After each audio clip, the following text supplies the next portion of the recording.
In the preface to that admirable collection of essays of his called Heretics, Mr. Chesterton writes these words: "There are some people, and I am one of them, who think that the most practical and important thing about a man is still his view of the universe. We think that for a landlady considering a lodger, it is important to know his income, but still more important to know his philosophy. We think that for a general about to fight an enemy, it is important to know the enemy's numbers, but still more important to know the enemy's philosophy.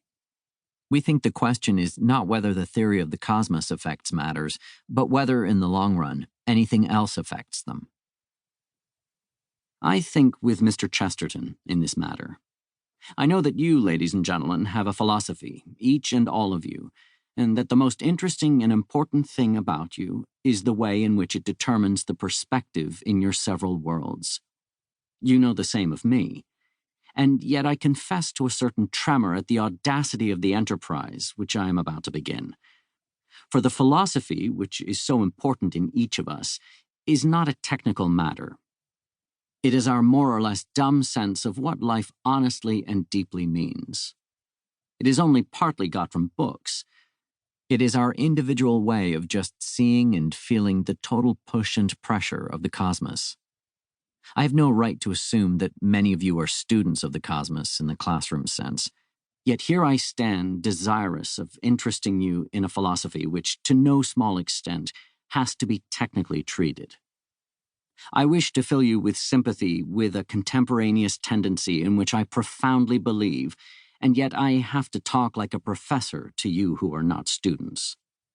Whatever universe a professor believes in must at any rate be a universe that lends itself to lengthy discourse. A universe definable in 2 sentences is something for which the professorial intellect has no use. No faith in anything of that cheap kind. I have heard friends and colleagues try to popularize philosophy in this very hall, but they soon grew dry and then technical, and the results were only partially encouraging. So my enterprise is a bold one.